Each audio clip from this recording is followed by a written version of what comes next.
একটি সম্পর্ক ছিল, সেই মেয়েটা কিন্তু ইতিমধ্যে সোশ্যাল মিডিয়াতে মুখ খুলেছে।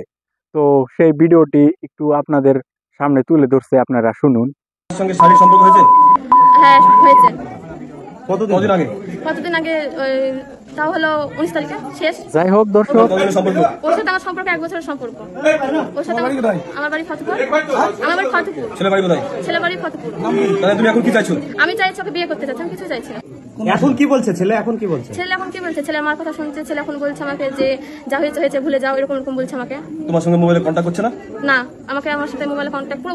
নদীর একুল ভাঙে অকুল গড়ে, নদী কি আর আসে যায়, যার বিটা যায় সে তো কান্দে বৈশা নদীর কিনারায়। আসসালামু আলাইকুম সুপ্রিয় দর্শক, বাংলাতে একটি প্রবাদ রয়েছে, অল্প বয়সে পাকলে বাল, দুঃখ থাকে চিরকাল।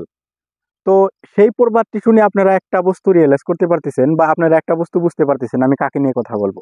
তো আমি কথা বলবো আজকে পল্লিগ্রাম টিভির যে মেন অভিনয় অ্যারেস্ট হয়েছে, সেই কথাটা ইতিমধ্যে কম বেশি পরিমাণে সকলে জেনে গেছেন। শফিক অ্যারেস্ট হওয়ার পরে শফিকের যে স্ত্রী, সে কিন্তু সোশ্যাল মিডিয়াতে মুখ খুলেছে। তো কথাটা এরকম যে শফিকের যে শ্বশুর, মানে শফিকের সাথে যে মেয়ের সম্পর্ক ছিল, সে মেয়েকে নাকি শফিক বিয়ার প্রলোভন দিয়েছে। সেটা হলো সেই মেয়েটার পরিবারের অভিযোগ যে শফিক তাকে বিয়ার অভিযোগ দিয়ে তার সাথে নানান সম্পর্ক করেছে, যেটা অনৈতিক সম্পর্ক বলে আমরা যেটা জানি। তো শফিককে পুলিশ অ্যারেস্ট করেছে একটা আবাসিক হোটেল থেকে। তারপরে শফিকের স্ত্রী, মানে স্ত্রী বলবো নাকি সেটার সম্পর্কর নাম দেওয়ার মতো ভাষা আমার কাছে নাই। তো যাই হোক, যে মেয়েটার সাথে শফিকের একটি সম্পর্ক ছিল, সেই মেয়েটা কিন্তু ইতিমধ্যে সোশ্যাল মিডিয়াতে মুখ খুলেছে। তো সেই ভিডিওটা কিভাবে হোক, বা মেয়েটা বললো যে শফিককে ভাইরাল করছে। ভাইরাল করার পরে শফিক সে মেয়েটাকে আরো ব্ল্যাকমেল করতো যে আরো এই ধরনের ভিডিও আছে, সেগুলাও আর কি সোশ্যাল মিডিয়াতে ভাইরাল করব, যার জন্য মেয়েটা বাধ্য পড়ে শফিকের সাথে এরকম সম্পর্ক জুড়ে যায়। যে যে ধরনের মেয়েটার বক্তব্য থেকে আমরা বুঝতে পারলাম।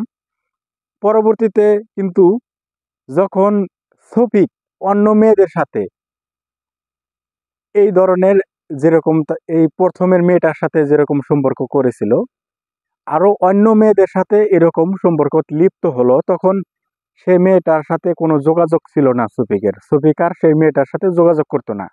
তখন সেই ভুক্তভোগীর পরিয়াল পুলিশের আশ্রয় নিতে বাধ্য হয়।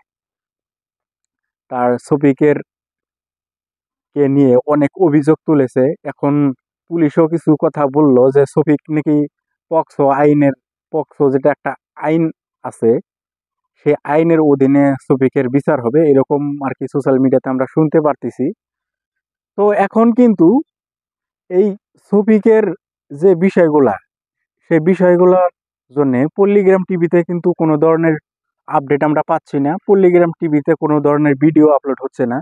তো পল্লিগ্রাম টিভিকে এখন আমরা কি বলবো? পল্লিগ্রাম টিভির, যেহেতু শফিক একজন অভিনেতা ছিল, পল্লিগ্রাম টিভির থেকেও শফিকের নামে অনেক অভিযোগ এনেছে যে শফিক এই ধরনের অনৈতিক কাজ করে, সে মেয়েদেরকে নিয়ে আবাসিক হোটেলে রাত্র যাপন করে, এরকম অভিযোগ কিন্তু পল্লিগ্রাম টিভির যেগুলা মালিক আছে তারা কিন্তু ইতিমধ্যে সোশ্যাল মিডিয়াতে কথাগুলো তুলে ধরছে, যার পরিপ্রেক্ষিতে কিন্তু শফিককে পল্লিগ্রাম টিভি থেকে বের করে দেওয়া হয়েছে। পল্লিগ্রাম টিভি থেকে বের করে দেওয়ার পরে শফিক নিজস্ব একটি ফেসবুক পেজ চ্যানেল খুলেছিল, যা কিছুদিন আমরা সোশ্যাল মিডিয়াতে ভিডিও দেখতে পারছিলাম। তারপরে আর কি শফিক এরকম অনৈতিক কাজে জড়িত হওয়ার জন্য শফিক কিন্তু এখন অ্যারেস্ট হয়ে গেল পুলিশের জালে। তো দেখা হবে আগামী কোনো পরবর্তী ভিডিওতে। এই ধরনের ইনফরমেটিভ ভিডিও পাওয়ার জন্য আমার চ্যানেলটাকে সাবস্ক্রাইব করে আমার সাথে থাকুন। ধন্যবাদ সবাইকে।